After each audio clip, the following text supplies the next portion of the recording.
I also knew the Honorable Johanna Ngeno quite a lot. We didn't agree in many things, but he was a very, very good friend of mine. We agreed on all the ideas and vision that he had for the people of Emuru Dukil. But we always discussed about the methodology of getting those things done. So I want to agree with those who say that many people may have underrated the intelligence, wit, and the leadership capabilities of Johanna Ngeno. I agree fully. I have engaged him. He's a solid professional, a very visionary leader, and a person who knew how to combine strength that a leader requires to lead and the soft issues of life. How he combined his very strong character as a very strong defender of his people, sometimes very abrasive, but he would combine that with his very easy laughter. Many times when he was off duty, when he was not doing the rough politics of Emuru Dikir and Narok County. So he advised me. We did 2 events recently with him, one in Emuru Dikir, another one in Kilgoris, just a few months ago. And let me just say this one. And then he said, not just to me, but to the congregation. We were doing some event for 20 churches. And he came and he told me in front of the people, Mr. Deputy President, if you want to succeed, you must stand behind President Ruto and support him to deliver for Kenya. So if anybody had any doubt that the late Johanna Ngeno was a friend, supporter of the president, that doubt should be removed today through the witness statement that I am providing before this congregation. He said loudly and boldly that according to the Kalenjin and Maasai culture, because he's married in the Maasai community and is from the Kalenjin culture, he said, kwa mila ya Wakalenjin na Wamasai, wako na msemo ya kwamba mguu wa nyuma wa ng'ombe unakanyanga mahali mguu wa mbele umekanyanga. And therefore, as Deputy President, you must support the president in exact and accurate way. Vile ng'ombe ikikanyanga mguu wa mbele, mguu wa nyuma unakanyanga the same spot. So that his vision, the vision of the president, becomes your vision. His agenda becomes your agenda. He even went ahead and said, his people becomes your people.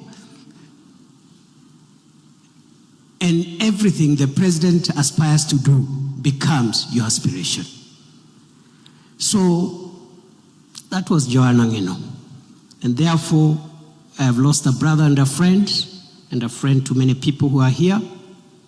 The final thing that I want to say, so that we hand over the program back to the church, is to assure the people of Emuru Dikir, the people of Narok, that in honor of the late Johanna Ngeno, who has served his constituents for 3 consecutive terms,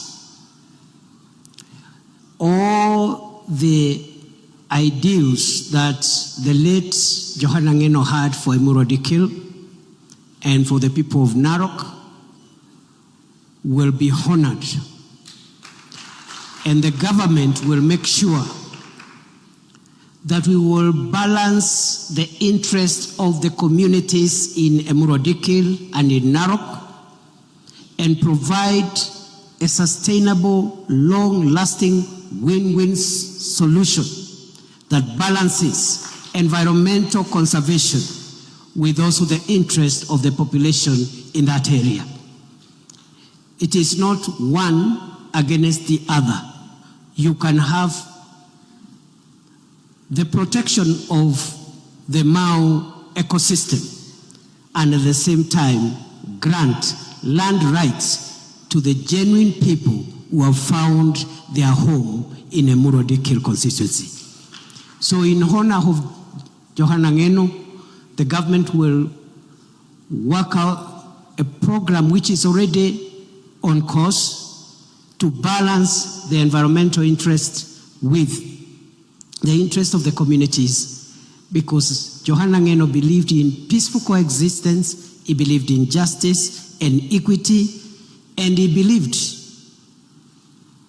that everyone deserves justice, and he fought for all the communities that were in his constituency and in Narok County. Kwa hivyo tumeshukuru sana vile Mungu ametuwezesha kuwa na hafla hii. Tunaomba ya kwamba mtusamee kanisa, saa ingine tunaongeanga watu wengi na tunaongea sana. Lakini tutaendelea tu kujirekebisha, ndio tufupishe maneno, tupatie heshima familia waliofiwa.